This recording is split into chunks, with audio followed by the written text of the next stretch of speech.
नमस्कार प्यारे विद्यार्थियों, मैं अनिक कुमार पांडे एक बार फिर से हाजिर हूं आपके सामने डिस्ट्रिक्ट एजुकेशन ऑफिस गोपालगंज की तरफ से। एक बार फिर से आपका हार्दिक स्वागत और अभिनंदन करता हूं। तो जैसा कि हम सभी जानते हैं कि हमारे केमिस्ट्री क्लास 10th के सेशन चल रहे हैं, जिसमें अभी हम अपने chapter 3 metals and non metal यानी धातु और अधातु की शुरुआत हम कर चुके हैं।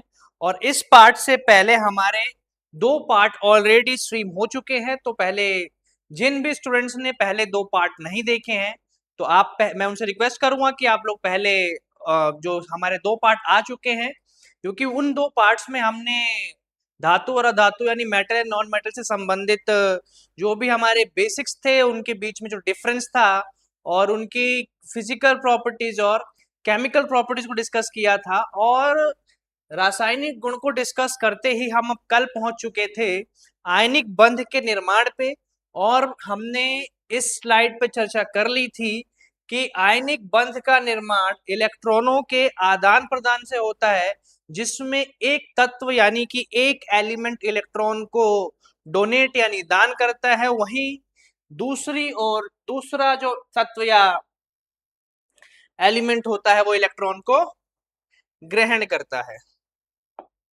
तो जैसा कि हम देख पा रहे होंगे, ये हम डिस्कस कर चुके हैं अपनी पिछली क्लास में। अब आज हम इसको थोड़ा सा और आगे बढ़ाएंगे और कुछ उदाहरणों के माध्यम से हम देखेंगे कि किस तरीके से जो आयनिक बंध है उनका निर्माण होता है, किस तरह से इलेक्ट्रॉनों का आदान प्रदान होता है। कुछ हद तक हमने कल चर्चा की थी, जिसमें हमने सोडियम क्लोराइड, मैग्नीशियम क्लोराइड और मैग्नीशियम ऑक्साइड के बारे में डिस्कस कर लिया था। चलते हैं नेक्स्ट स्लाइड पे, और यहाँ पे आप देख पा रहे होंगे आयनिक आबंध।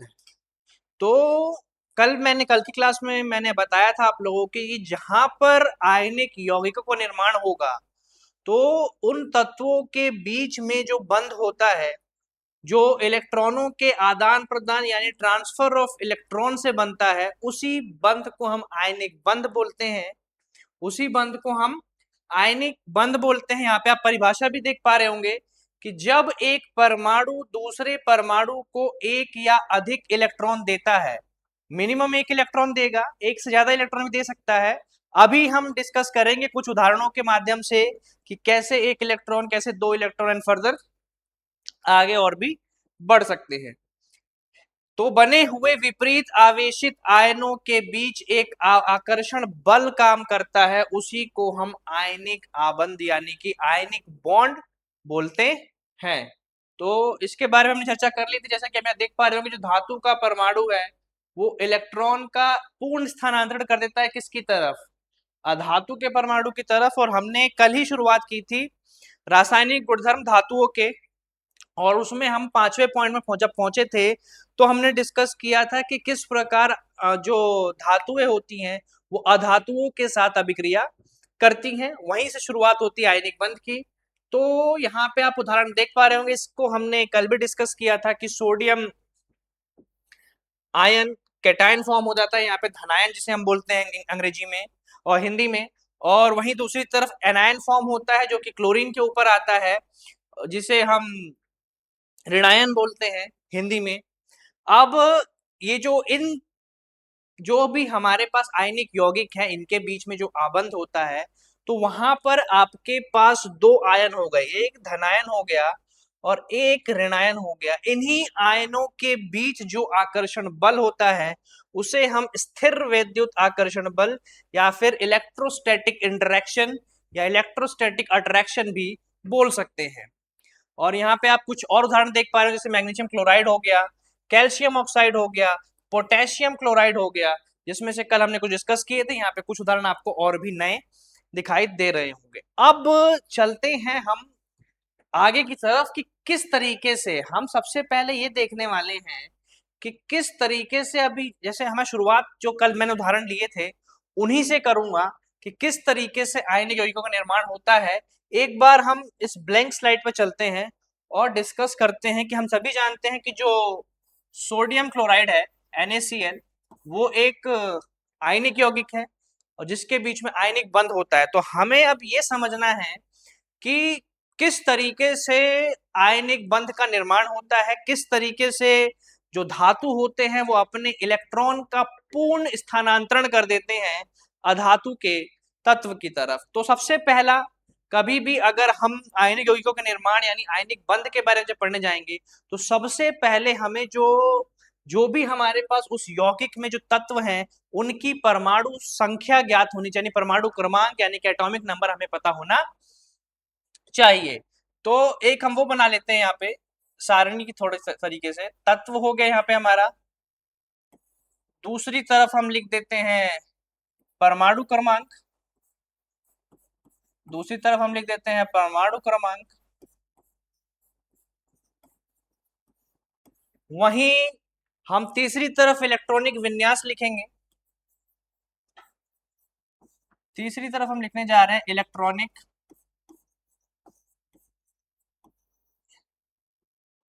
इलेक्ट्रॉनिक विन्यास। और हम सभी ने कक्षा 9 में इलेक्ट्रॉनिक विन्यास के बारे में पढ़ा है कि वो K, L, M और N में लिखा जाता है। तो यहाँ पे हमारे पास जो तत्व दिखाई दे रहे हैं वो है सोडियम और क्लोरीन। हम सभी जानते हैं कि सोडियम का परमाणु क्रमांक जो होता है यानी कि एटॉमिक नंबर जो है वो 11 होता है। वहीं अगर हम क्लोरीन की बात करें तो क्लोरीन का परमाणु क्रमांक यानी कि एटॉमिक नंबर जो होता है हमारा वो 17 हो जाता है। अब हम सभी ने कक्षा 9 में एटम्स एंड मॉलिक्यूल यानी परमाणु और अणु के बारे में जब पढ़ा था और जब हमने स्ट्रक्चर ऑफ एटम के बारे में पढ़ा था तो हमने संयोजकता के साथ इलेक्ट्रॉनिक विन्यास को लिखना भी सीखा था, जिसमें हम सभी जानते हैं कि के शेल में जो अधिकतम इलेक्ट्रॉनों की संख्या होती थी के कक्षा में वो 2 होती थी। तो 11 में से 2 इलेक्ट्रॉन हमने के में लिख दिए, एल कक्षा में 8 और एम कक्षा में 1। तो ये इलेक्ट्रॉनिक विन्यास हो गया किसका?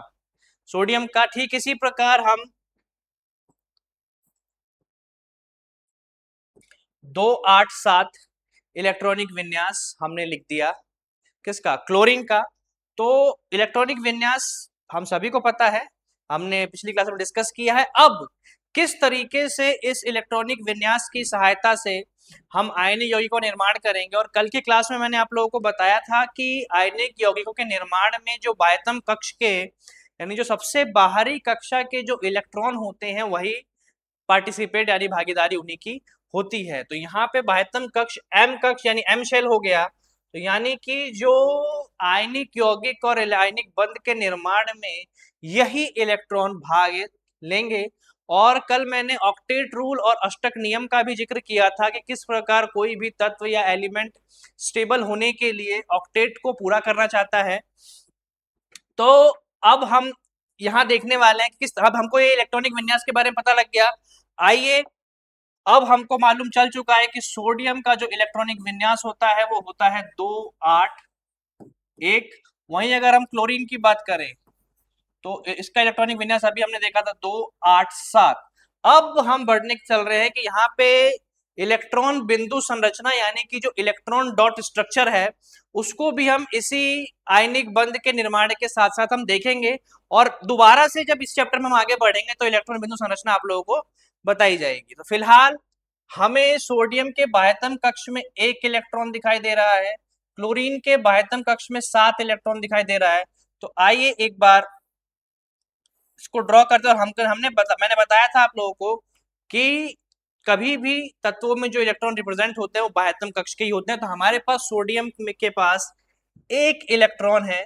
और आज ही की क्लास में मैं आपको आगे बताने वाला हूं कि हम इलेक्ट्रॉनों को जब संरचना या स्ट्रक्चर में जब दर्शाते हैं तो या तो हम उसको बिंदु द्वारा दर्शाते हैं या फिर एक क्रॉस। तो जब मैं इलेक्ट्रॉन बिंदु संरचना यानी इलेक्ट्रॉन डॉट स्ट्रक्चर के बारे में जब आपको बताऊंगा तो वहां पे हम इसके बारे में काफी विस्तार पूर्वक चर्चा करेंगे।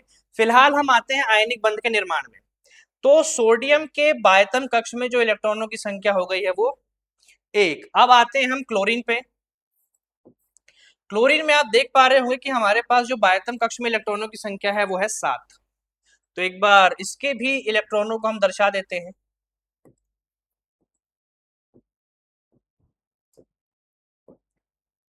तो जैसा कि ऑक्टेट रूल यानी अष्टक नियम के हिसाब से बाह्यतम कक्ष में कोई भी तत्व ये चाहेगा कि स्टेबल होने के उसके पास इलेक्ट्रॉनों की संख्या कितनी होनी चाहिए? 8। सोडियम के बाह्यतम कक्ष में 8 इलेक्ट्रॉन हो जाएंगे यदि उसने अपना ये इलेक्ट्रॉन डोनेट यानी दान कर दिया। क्लोरीन के बाह्यतम कक्ष में भी इलेक्ट्रॉनों की संख्या 8 यानी उसका ऑक्टेट यानी अष्टक पूरा हो जाएगा यदि उसने एक इलेक्ट्रॉन किसी से ले लिया। तो बस ठीक उस वही यहाँ पे होना है कि जो सोडियम का एक इलेक्ट्रॉन है वो सोडियम ट्रांसफर कर देगा किसके पास, क्लोरीन के पास। अब इसके बाद जो हमारे पास संरचना बचेगी वो बचेगी Na+, क्योंकि हमने बताया था और हमने कक्षा 9 में भी पढ़ा है कि जो तत्व इलेक्ट्रॉन को डोनेट या दान करता है उस पे धन आयन आता है यानी पॉजिटिव चार्ज आता है जिसको हम कैटायन या धन आयन बोलते हैं। वहीं दूसरी ओर जो तत्व इलेक्ट्रॉन को ग्रहण करता है या रिसीव करता है उस पे जो आयन आता है उसे हम ऋणायन यानी एनायन बोलते हैं। तो आइए एक बार क्लोरीन को देख लेते हैं। अब सोडियम से एक इलेक्ट्रॉन लेने के बाद जो क्लोरीन का ऑक्टेट है वो पूरा हो चुका है, लेकिन ऑक्टेट पूरा होने के साथ इस पे एक नेगेटिव चार्ज भी आएगा। कैसा चार्ज आएगा इसके ऊपर, नेगेटिव चार्ज, क्योंकि इसने एक इलेक्ट्रॉन को क्या किया है, क्लोरीन से ग्रहण किया है, रिसीव किया है। वहीं दूसरी ओर सोडियम पे पॉजिटिव चार्ज आया है और इस प्रकार इलेक्ट्रॉनों के आदान प्रदान से बनने वाले बंध को हम क्या बोलते हैं, आयनिक बंध। और इस प्रकार के बंधों से जिन यौगिकों का निर्माण होता है उनको हम बोलते हैं आयनिक यौगिक। तो हमारा इस उदाहरण के माध्यम से एक बेस सेट हो चुका है आयनिक यौगिकों की तरफ बढ़ने का। और हम सभी अब जान चुके हैं कि जो आयनिक यौगिक होती हैं उनका निर्माण आयनिक बंधों द्वारा होता है। तो अब जो नेक्स्ट स्लाइड है हमारी, यहाँ पे हम आयनिक यौगिकों के गुण के बारे में पढ़ने वाले हैं कि क्या प्रॉपर्टीज होती हैं आयनिक कंपाउंड्स की, कि उसको हम एक एक करके डिस्कस करेंगे। तो जैसा कि आप स्क्रीन पे देख पा रहे होंगे कि यहाँ इस स्लाइड में हम आयनिक यौगिकों के गुण यानी प्रॉपर्टीज ऑफ आयनिक कंपाउंड के बारे में डिस्कस करने वाले हैं, जिसमें आप यहाँ पे 4 पॉइंटर्स भी देख रहे होंगे कि हम आज बात करने वाले हैं उनकी भौतिक प्रकृति जो कि लगभग ठोस और कठोर होती है, क्यों होती है, उससे क्या होता है, हम आगे बात करेंगे आज ही की क्लास में। उसके बाद हम आयनिक यौगिकों के उच्च गलनांक और क्वथनांक यानी high melting and boiling point के बारे में भी बात करने वाले हैं। उसके बाद आज ही की क्लास में सॉल्युबिलिटी यानी विलेयता, कैसे आयनिक यौगिक जल में विलेय होता है लेकिन अध्रुवीय विलायकों जैसे कैरोसिन या पेट्रोल में डिसॉल्व नहीं होता या सॉल्युबल नहीं होता, विलेय नहीं होता, इस पे हम आज चर्चा करेंगे। वहीं हम जब आगे बढ़ेंगे तो जब हम चौथे पॉइंट पे जाएंगे तो हम आयनिक यौगिकों के विद्युत चालन यानी इलेक्ट्रिकल कंडक्टिविटी पे भी बात करने वाले हैं, जिसमें हम आगे डिस्कस करेंगे क्या वो कंडक्टर होते हैं या इंसुलेटर होते हैं, हम आगे बात करने वाले हैं। तो आइए शुरुआत करते हैं अपने आयनिक यौगिकों के गुण की एक एक करके। तो नेक्स्ट स्लाइड जैसा कि आप देख पा रहे होंगे कि हमारे पास आयनिक यौगिकों की भौतिक अवस्था क्या होती है, ठोस होती है, द्रव होती है या गैस होती है, और अगर जो भी होती है तो उसके पीछे का कारण क्या हो सकता है। तो जैसा कि सबसे पहले तो आप यहाँ पे देख पा रहे होंगे कि कारण एक क्या है इनके ठोस होने का। जो सबसे पहले मैं आपको बता दूं कि जो आयनिक यौगिक के जो क्रिस्टल्स होते हैं या जो उनके यौगिक होते हैं वो क्या होते हैं, सॉलिड होते हैं, ठोस होते हैं। अब उसके पीछे का कारण क्या हो सकता है। अभी हमने देखा था कि जब आयनिक यौगिकों में आयनिक बंध का जब निर्माण हो रहा था तो हमारे पास 2 आयन आ रहे थे, जैसा कि मैंने थोड़ी देर पहले अभी आपको सोडियम क्लोराइड का निर्माण बताया था, जिसमें एक इलेक्ट्रॉन को दान यानी डोनेट करने के बाद सोडियम के ऊपर पॉजिटिव चार्ज और क्लोरीन के ऊपर नेगेटिव चार्ज आया था। तो इन्हीं आयनों के बीच जिसको हम बोलते हैं अंतर आयनिक आकर्षण, क्या बोलते हैं, अंतर आयनिक आकर्षण, आप यहाँ पे देख पा रहे होंगे।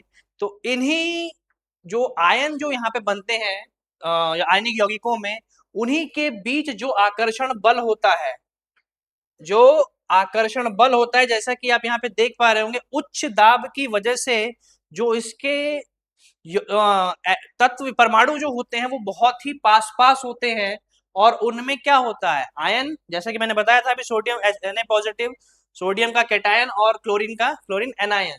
तो इनके बहुत नजदीक होने से एक स्थिर अवस्था में होते हैं, और नजदीक होने के कारण अंतर आयनिक आकर्षण बल, दाब, प्रतिकर्षण, ये सब कारण है इनके क्या होने के, आयनिक यौगिकों के ठोस होने के। वहीं अगर हम दूसरी तरफ जा ले, दूसरी तरफ अगर हम जाएं, तो जब यदि इन्हीं आयनिक यौगिकों पे, जैसा कि हम देख रहे हैं कि जो इसके जो परमाणु है या जो इसके आयन है वो काफी पास पास है, वहीं अगर हम इस पे ज्यादा प्रेशर अप्लाई करेंगे यानी ज्यादा दाब देंगे, तो जब दाब डाला जाता है तो आयन खिसक कर समान आवेश वाले आयनों के सामने आ जाते हैं, जिससे प्रतिकर्षण हमने वो पढ़ा है कि जो लाइक चार्ज होते हैं वो क्या करते हैं, रिपल करते हैं, और जो अनलाइक चार्जेस होते हैं वो अट्रैक्ट करते हैं। तो ठीक उसी प्रकार यहाँ पे जो एक जैसे आवेश वाले, यानी कि यहाँ पे हम बात कर रहे हैं अगर दो सोडियम के कैटायन है, जैसे दो Na पॉजिटिव है, यदि वो एक दूसरे के सामने आ जाते हैं तो फिर वहां क्या होगा, वहां प्रतिकर्षण होगा, और वे एक दूसरे से फिर क्या हो जाएंगे, दूर हो जाएंगे, और उससे क्या होता है, इन मजबूत आकर्षण बलों के कारण आयन स्वतंत्र रूप से हिल नहीं सकते। तो यदि अगर वो एक दूसरे से आकर्षित हो रहे हैं तो वो काफी एक दूसरे से हिलेंगे नहीं, लेकिन अत्यधिक दाब डालने पर अगर हम उस पर ज्यादा प्रेशर अप्लाई करते हैं तो हो सकता है कि जो समान आयन है, यानी जो कैटायन कैटायन के सामने आकर, और एनायन एनायन के सामने आया, यानी धनायन धनायन से और ऋणायन ऋणायन से प्रतिकर्षित होकर एक दूसरे से दूर हो सकते हैं। तो ये अभी हमने जो डिस्कस किया है, तो हमें ये ध्यान रखना है कि जो आयनिक यौगिक होते हैं वो कैसे होते हैं, ठोस, कारण अंतर आयनिक आकर्षण बल जो कि कैटायन और एनायन के बीच में होता है। और ये स्ट्रक्चर के बारे में डिस्कस किया। चलते हैं अपने अगले पॉइंट की तरफ। यहाँ पे हम बात करने वाले हैं आयनिक यौगिक, यानी जो आयनिक कंपाउंड्स हैं, इनके हाई मेल्टिंग और बॉइलिंग पॉइंट यानी उच्च गलनांक और क्वथनांक के ऊपर हम बात करने वाले हैं। आप इस स्लाइड पे देख पा रहे होंगे। तो अभी हमने पिछली स्लाइड में ये तो डिस्कस कर लिया कि आयनिक यौगिक में जो अंतर आयनिक आकर्षण बल जो होता है वो काफी ज्यादा होता है। वहां पे हमने ये भी चर्चा की थी कि स्थिर वैद्युत बल के बारे में भी। तो अभी जैसे मैंने पिछली स्लाइड में बताया था कि जो लाइक चार्जेस होते हैं वो क्या करते हैं, प्रतिकर्षण, मतलब जो एक जैसे आवेश होते हैं वो एक दूसरे को दूर से दूर हटाते हैं। वहीं अगर धनायन और ऋणायन ये एक दूसरे को, ये अनलाइक चार्जेस है, कैसे चार्जेस हैं, कैसे आयन है, अनलाइक मतलब एक दूसरे के विपरीत। तो जब भी दो विपरीत आयन आएंगे तो वो एक दूसरे को क्या करते हैं, प्रबलता से आकर्षित करते हैं, और वे निश्चित त्रिआयामी व्यवस्था जालक में बंधे रहते हैं, जैसा कि आप यहाँ पे इस डायग्राम में देख पा रहे होंगे। और आगे चल के हम ये भी बात करें कि आयनिक बंध जो होते हैं वो काफी मजबूत होते हैं, उनको तोड़ना उतना आसान नहीं होता। इस पे भी हम आगे चर्चा करने वाले हैं। फिलहाल हम चलते हैं गलनांक और क्वथनांक पे, जो कि हमारा इस पॉइंट की हेडिंग भी थी कि हमें इस स्लाइड पे बात करनी है गलनांक क्वथनांक, यानी मेल्टिंग पॉइंट और बॉइलिंग पॉइंट पे हमें बात करनी है। तो शुरुआत करते हैं पहले मेल्टिंग पॉइंट से। तो यदि अगर इन बलों को तोड़ना है, जैसा कि अभी हमने बताया, बात डिस्कस किया कि इनके बीच में काफी प्रबल आकर्षण बल होता है, स्ट्रॉन्ग अट्रैक्टिव फोर्स होता है, तो वहीं अगर इन्हें दूर करने के लिए अत्यधिक मात्रा में क्या चाहिए हमको, ऊष्मा। तो प्रबल आकर्षण बलों को दूर करने के लिए अत्यधिक ऊष्मा या ऊर्जा की आवश्यकता होती है। इसीलिए इनका जो मेल्टिंग पॉइंट होता है, यानी कि जो गलनांक होता है, वो काफी उच्च यानी कि हाई होता है। क्यों होता है, क्योंकि इनके आकर्षण बलों को यदि इनके दूर करना है बलों को, या फिर इनको इनके अणुओं को या तोड़ना है, बंधों को तोड़ना है, तो हमें अधिक मात्रा में क्या चाहिए, ऊर्जा चाहिए। वहीं अगर हम बात करें बॉइलिंग पॉइंट यानी क्वथनांक की, अगर हम बात करते हैं, तो आयनों को पूर्णतः अलग करने के लिए भी अधिक ऊर्जा चाहिए। आयनों को पूर्णतः अलग करने के लिए भी क्या चाहिए हमको, अधिक मात्रा में ऊर्जा की आवश्यकता होती है। इसीलिए इनका जो क्वथनांक यानी कि जो बॉइलिंग पॉइंट होता है वो भी काफी अधिक होता है, उच्च होता है, यानी कि हाई होता है। अब यहां से हमारे पास जो कंक्लूजन क्या निकल के आया, चूंकि आयनों के बीच प्रबल बलों को तोड़ने के लिए बहुत अधिक मात्रा में ऊर्जा की आवश्यकता होती है, इसीलिए आयनिक यौगिकों के गलनांक और क्वथनांक यानी दोनों मेल्टिंग और बॉइलिंग पॉइंट दोनों ही हाई होते हैं, यानी कि उच्च होते हैं। ये आपको ध्यान रखना है कि दोनों ही इसके हाई होंगे, मेल्टिंग पॉइंट भी और बॉइलिंग पॉइंट भी, यानी गलनांक और क्वथनांक दोनों। तो जैसा कि हमने शुरुआत में बात की थी कि हमने बात करने वाले 4 पॉइंटर्स पे, जिसमें भौतिक प्रकृति यानी इसके फिजिकल नेचर पे हमने बात कर ली है कि ठोस होता है। हमने गलनांक और क्वथनांक पे भी बात कर ली है, उच्च होता है। और अब हम बात करेंगे अगले 2 पॉइंट्स यानी सॉल्युबिलिटी विलेयता और विद्युत चालन यानी इलेक्ट्रिकल कंडक्टिविटी पे हम आगे बात करने वाले हैं। तो आप यहाँ पे देख रहे होंगे कि इस स्लाइड में हम डिस्कस करने जा रहे हैं आयनिक यौगिकों की घुलनशीलता यानी सॉल्युबिलिटी पे हम बात करने वाले हैं।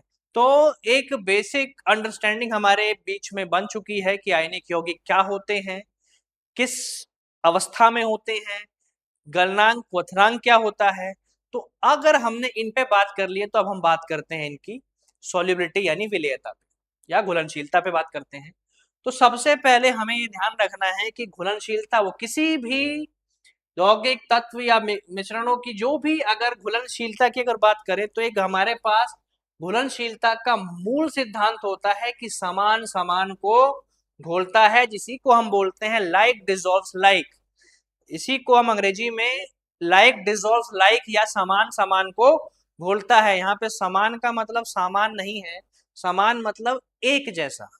समान मतलब एक जैसा, मतलब जो एक जैसे घोल यौगिक होंगे वो एक दूसरे को घोलेंगे। ये घुलनशीलता का मूल सिद्धांत हमें बताता है। ध्रुवीय विलायक ध्रुवीय पदार्थों को घोलते हैं, इस पे भी हम आगे चर्चा करने वाले हैं। तो फिलहाल आपको मूल सिद्धांत के बारे में ध्यान रखना है। जो घुलनशीलता का मूल सिद्धांत है यानी जो बेसिक प्रिंसिपल ऑफ सॉल्युबिलिटी है वो है लाइक डिसॉल्व लाइक, यानी समान समान को घोलता है। अब हम आते हैं आयनिक यौगिकों की घुलनशीलता पे। तो आप यहाँ पे देख पा रहे होंगे कि यहाँ पे हमारे पास जो सोडियम क्लोराइड, अभी हमने बात की थी कि Na पॉजिटिव सोडियम का केटायन और क्लोरीन का एनायन यानी सोडियम का धनायन और क्लोरीन का ऋणायन, इनके बीच में काफी प्रबल अंतर आयनिक बल होता है, स्थिर वैद्युत आकर्षण बल काफी ज्यादा होता है। तो अगर इसकी घुलनशीलता पे अगर हम बात करें तो ये जल में क्या होते हैं, जल में यानी कि जो हमारा वाटर है, जो हमारा पानी H2 है, उसमें ये घुलनशील होते हैं। विलायक विलायक आकर्षण टूटता है, विलेय विलेय आकर्षण टूटता है, या फिर विलायक विलेय आकर्षण बनता है। इसमें ये तीनों ही चीजें देखी जा सकती हैं। तो हमको ध्यान रखना है कि आयनिक यौगिक जो होते हैं किसमें घुलनशील होते हैं, जल में यानी वाटर में सॉल्युबल होते हैं। वहीं लेकिन जो अकार्बनिक विलायक होते हैं यानी जो हमारे और बाकी जो इनऑर्गेनिक या नॉन पोलर सॉल्वेंट्स हैं, उनकी अगर हम बात करें तो उसमें ये घुलनशील नहीं होते। जैसा कि हम यहाँ पे देख पा रहे होंगे कि पानी में तो घुलनशील है, लेकिन हमारे पास और भी अवस्थाएं होती हैं जिसमें हम केरोसिन, मिट्टी के तेल की अगर बात करें, पेट्रोल की अगर हम बात करें, तो इस प्रकार के पदार्थों में जो हमारे आयनिक जो यौगिक होते हैं वो घुलनशील नहीं होते हैं, यानी कि इनसॉल्युबल होते हैं। इस चीज को हमें ध्यान रखना है। जल में घुलनशील लेकिन अकार्बनिक पदार्थों या फिर हम कह सकते हैं केरोसिन या पेट्रोल में अघुलनशील होते हैं। निष्कर्ष क्या निकलता है यहाँ पे, कंक्लूजन क्या निकला इसकी घुलनशीलता का? तो कंक्लूजन यही है कि आयनिक यौगिकों की घुलनशीलता ध्रुवीय जलों के अणुओं और आयनों के बीच मजबूत आकर्षण बल के कारण होती है। तो जल में भी हम सभी जानते हैं कि आकर्षण बल होता है, प्रबल होता है। तो चलते हैं, हमने घुलनशीलता डिस्कस कर ली है, चलते हैं अपने आखिरी गुण की तरफ। आयनिक यौगिक का जो आखिरी गुण है वो है, हमने देखी थी विद्युत चालकता, या उसी को हम इलेक्ट्रिकल कंडक्टिविटी भी बोलते हैं। तो सबसे पहले तो हमने बात की थी ठोस के कार्बनिक या आयनिक यौगिक के ठोस होने की। तो ठोस अवस्था में चालकता, तो सबसे पहले हमें ये ध्यान रखना है कि आयनिक यौगिक जो होते हैं वो अपनी ठोस अवस्था यानी सॉलिड स्टेट में चालक नहीं होते, यानी नॉन कंडक्टर होते हैं। किसमें? सॉलिड स्टेट में। अगर हम ठोस अवस्था में बात करें तो ठोस अवस्था में जो इनकी चालकता होती है वो नहीं होती है। ठोस, और उसका पीछे कारण क्या है, क्योंकि ठोस अवस्था में जो आयन होते हैं, जिन आयनों की हमने बात की थी, अगर हम सोडियम क्लोराइड का ही अगर उदाहरण लें, अगर हम सोडियम क्लोराइड का ही उदाहरण लें, जो कि हम सभी जानते हैं और कॉमन सॉल्ट होता है सोडियम क्लोराइड, तो जब वो अपनी सॉलिड स्टेट में होता है, डिसॉल्व फॉर्म में नहीं, अगर वो सॉलिड स्टेट में है तो वो कंडक्टर नहीं होता। क्यों? क्योंकि जो उसके आयन्स होते हैं, अगर हम बात करें Na positive ion, Cl negative ion की बात करें, तो वो आयन बंधे हुए होते हैं, तो जिसमें फ्लो नहीं होता। किसका फ्लो नहीं होता? आयनों का या इलेक्ट्रॉन का फ्लो नहीं हो पाता। आयन गतिहीन होते हैं। शब्दों पे ध्यान दीजिएगा, शब्दों पे ध्यान दीजिएगा। जो आयन होते हैं मूवेबल होते हैं, यानी आयनों की गतिहीनता के कारण जो ठोस अवस्था में जो आयन होते हैं वो बंधे हुए होते हैं, जिस कारण इनकी चालकता नहीं होती है। किस अवस्था में? सॉलिड स्टेट यानी ठोस की अवस्था में। वही आप यहाँ पे लास्ट में देख पा रहे हो कि ठोस NaCl, वही साधारण नमक का उदाहरण यहाँ पे लिया है, कोई मुक्त आयन नहीं होते, जिस कारण से इनकी चालकता भी ठोस अवस्था में यानी सॉलिड स्टेट में नहीं होती है। तो ठोस अवस्था की बात हमने कर ली। अब हम आते हैं अपनी लिक्विड स्टेट पे आते हैं। गलित या विलयन अवस्था, जिसे हम कंडक्टिव इन मोल्टेन और सॉल्यूशन स्टेट की भी बात हम कर सकते हैं। तो आयनों की गतिशीलता होती है इन अवस्थाओं में। यहाँ पे आयन गतिशील होते हैं, यानी आप देख पा रहे होंगे, अगर हम सोडियम क्लोराइड का अगर हम सॉल्यूशन लेते हैं, सोडियम क्लोराइड का अगर हम सॉल्यूशन लेते हैं, तो यहाँ पे अगर गलित NaCl की बात करें या जलीय NaCl की अगर हम बात करें, तो इसमें आयन गतिशील होते हैं, यानी मोबाइल होते हैं। यहाँ पे मोबाइल फोन वाली मोबिलिटी होती है उनकी, यानी गतिशीलता होती है, मूव करते हैं वो। तो मुक्त आयन और हमने अभी थोड़ी देर पहले बात की थी कि अगर आयन मूव कर रहा है, इलेक्ट्रॉन्स मूव करते हैं, तभी जो चालकता है वो आती है। तो यहाँ पे आप देख पा रहे होंगे कि गलित और जलीय विलयन में जो सोडियम क्लोराइड के जो क्रिस्टल हैं या जो उसके आयन हैं वो गतिशील हैं। क्या है? गतिशील हैं।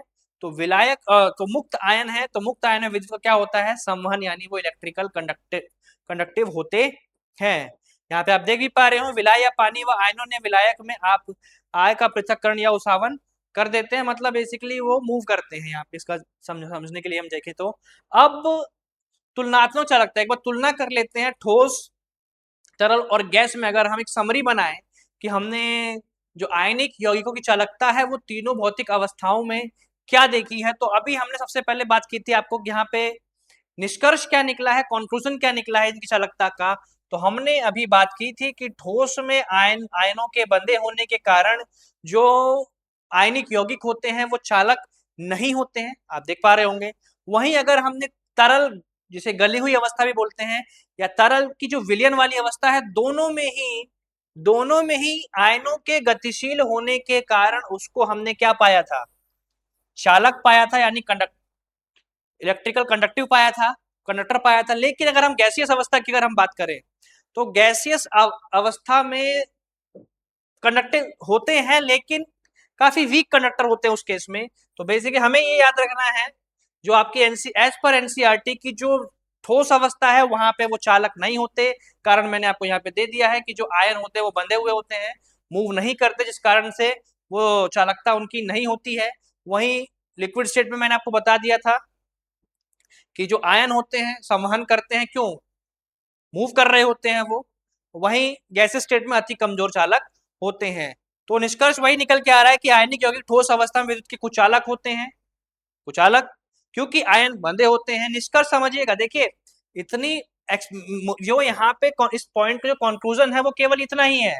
आपको जो समझना है वो केवल इतना है, लेकिन आपको ये जो भी उदाहरण और जो भी कारण बताए गए हैं वो केवल इस निष्कर्ष के लिए, ताकि आप उसको बेहतर तरीके से समझ पाए कि वो अगर कुचालक है तो क्यों है, और सुचालक है तो क्यों है। तो वही ध्यान रखना है। लेकिन गलित या विलयन अवस्था में गतिशील आयनों की उपस्थिति के कारण वे विद्युत के सुचालक होते हैं। उम्मीद है कि आप आयनिक यौगिक की जो विद्युत चालकता है इसको समझ पाए होंगे। इनकेस अगर आपको कोई भी डाउट रहता है, आप वीडियो को फिर से रिप्ले कर सकते हैं। अब हमने डिस्कस कर लिए हैं चारों पॉइंट, जो कि मैंने आपको स्टार्टिंग में ही बताया था कि आज हम इन 4 पॉइंट पे आयनिक यौगिकों के बारे में बात करने वाले हैं, जिसमें हमने उसकी भौतिक प्रकृति भी डिस्कस कर ली है, गलनांक क्वथनांक भी, विलेयता भी और विद्युत चालकता भी। तो चारों हम डिस्कस कर चुके हैं। अब हम अपने डेली लाइफ यानी दैनिक जीवन से आयनिक यौगिकों के जो कुछ उपयोग हैं, ये भी आपसे एग्जाम में पूछा जा सकता है। हमने आयनिक यौगिक क्या होते हैं वो समझ लिया, आयनिक यौगिकों का निर्माण कैसे होता है वो समझ लिया, हमने आयनिक यौगिकों के गुण के बारे में भी पढ़ लिया कि उनकी भौतिक प्रकृति कैसी होती है, चालकता कैसी होती है, विलेयता कैसी होती है, या गलनांक क्वथनांक कैसा होता है। तो अब आते हैं बिल्कुल अपने डेली लाइफ से जुड़े हुए, अपने डेली लाइफ से जुड़े हुए कुछ उदाहरणों की तरफ आते हैं कि किस प्रकार आयनिक यौगिक का हमारे दैनिक जीवन में यानी हमारी डेली लाइफ में उनका क्या यूज है। शुरुआत करते हैं पहले ही उपयोग के साथ, साधारण नमक, जो कि एक आयनिक यौगिक है। बहुत अभी थोड़ी देर पहले मैंने आपको बताया था कि वो एक आयनिक यौगिक है। किस लिए इस्तेमाल होता है? भोजन का स्वाद बढ़ाने के लिए और संरक्षण के लिए, खाद्य परीक्षक के रूप में भी इस्तेमाल होता है इसका, और भोजन का स्वाद बढ़ाने के लिए। तो एक तो ये यूज हो गया जो कि बहुत ही कॉमन आयनिक यौगिक है। अगर आप किसी से भी कोई पूछेगा कि अगर आयनिक यौगिक का एक उदाहरण, तो सबके दिमाग में सबसे पहला उदाहरण जो आता है वो सोडियम क्लोराइड ही आता है, क्योंकि बिल्कुल सिंपल एग्जाम्पल है।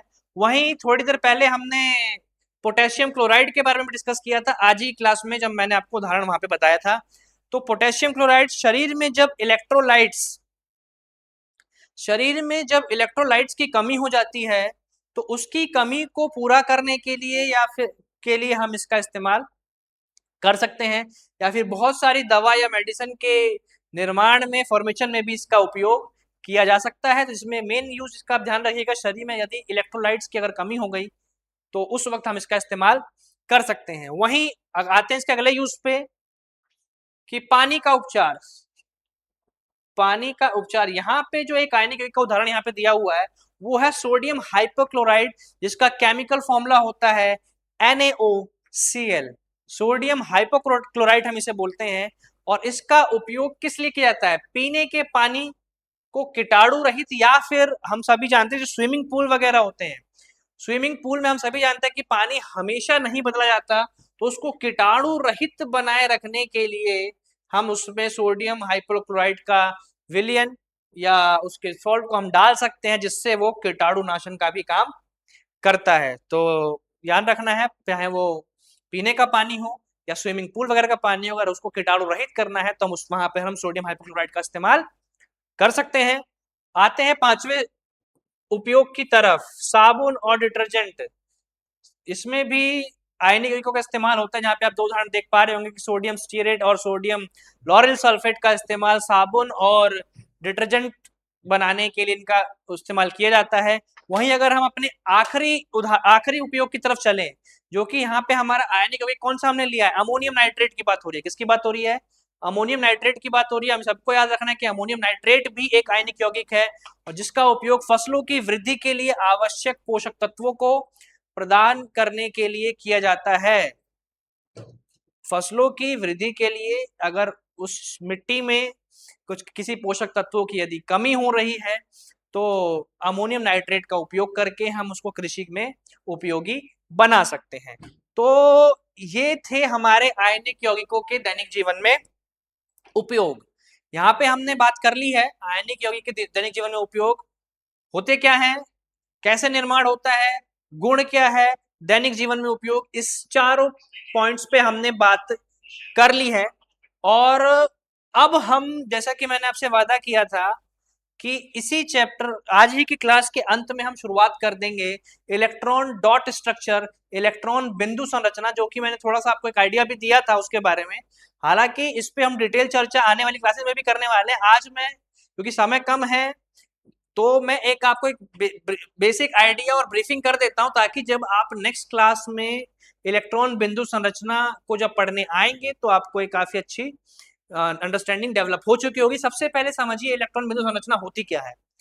किसी तत्व के रासायनिक प्रतीक यानी जो उसका सिंबल होता है, उसके चारों ओर संयोजी इलेक्ट्रॉन, यहाँ पे संयोजी इलेक्ट्रॉन से क्या मतलब है, मैंने आपको पहले भी रिपीट किया था कि संयोजी इलेक्ट्रॉन का मतलब है सबसे बाह्यतम कक्ष में जो इलेक्ट्रॉनों की संख्या होती है, यानी कि आउटर मोस्ट शेल में जो इलेक्ट्रॉनों की संख्या होती है वो होती है संयोजी इलेक्ट्रॉनों की संख्या जो बंध के निर्माण में भाग लेते हैं। जैसा कि मैंने आपको सोडियम क्लोराइड का उदाहरण दिया था, जब हमने इनके इलेक्ट्रॉनिक विन्यास को लिखा था तो हमने 281 287 लिखा था, जहां पे हमने देखा था कि आयनिक बंध के निर्माण में सोडियम का आखिरी शेल में उपस्थित, आखिरी कक्षा में उपस्थित जो एक इलेक्ट्रॉन है वो आयनिक बंध के निर्माण में भाग ले रहा है।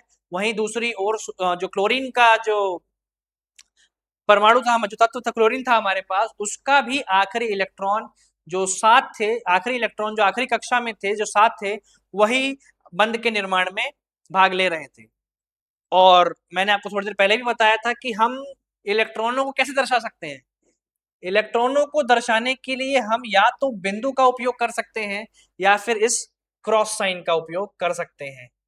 और मैंने भी जब थोड़ी देर पहले कराया था उदाहरण, तो वहां पे हमने बिंदु का इस्तेमाल किया था, और मैंने वहां पे आपको बोला भी था कि बिंदु की जगह हम क्रॉस का इस्तेमाल भी इलेक्ट्रॉन को दर्शाने के लिए कर सकते हैं। तो आइए दो उदाहरण देखते हैं। ये तो उदाहरण हम डिस्कस कर चुके हैं, मुझे नहीं लगता कि इसको मुझे दोबारा डिस्कस करने की आवश्यकता है। एक बार हम यहीं पे देख लेते हैं इसी पे कि यहाँ पे सोडियम क्लोराइड, तो जैसा कि मैंने बनाया था एक, कब लास्ट में हम जब इसके यहाँ पे 7 इलेक्ट्रॉन होंगे, अभी यहाँ पे ये नहीं है, लेकिन जब सोडियम अपना एक इलेक्ट्रॉन क्लोरीन को दे देगा तो इसके पास इलेक्ट्रॉन की संख्या कितनी हो जाएगी, 8 हो जाएगी, और सोडियम पे आ जाएगा धनायन यानी केटायन बोलते हैं जिसे हम, और क्लोरीन पे आ जाएगा एनायन। ये हम डिस्कस कर चुके हैं। अब दूसरी ओर मैग्नीशियम क्लोराइड का निर्माण भी हम देख सकते हैं कि कैसे मैग्नीशियम के आउटर मोस्ट शेल यानी बाह्यतम कक्ष में जो इलेक्ट्रॉनों की संख्या 2 है, ऑक्टेट पूरा स्टेबल और ऑक्टेट पूरा करने के लिए अगर ये 2 इलेक्ट्रॉन दान कर दे, डोनेट कर दे किसी दूसरे तत्व को, तो यहाँ पे आप देख सकते हैं कि मैग्नीशियम के साथ कितने क्लोरीन आपको दिखाई दे रहे हैं, 2 क्लोरीन है। इस क्लोरीन की भी जो इलेक्ट्रॉनिक विन्यास 287 है, इस क्लोरीन का इलेक्ट्रॉनिक विन्यास 287 है, दोनों सेम ही है।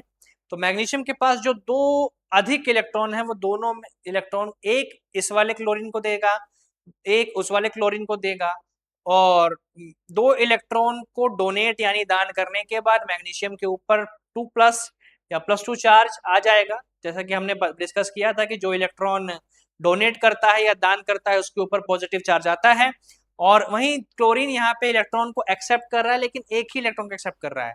क्लोरीन 2 है, समझिएगा, क्लोरीन 2 है, मैग्नीशियम एक ही है, तो मैग्नीशियम ने तो अपने 2 इलेक्ट्रॉन डोनेट कर दिए, इसीलिए उस पर 2+ चार्ज आया।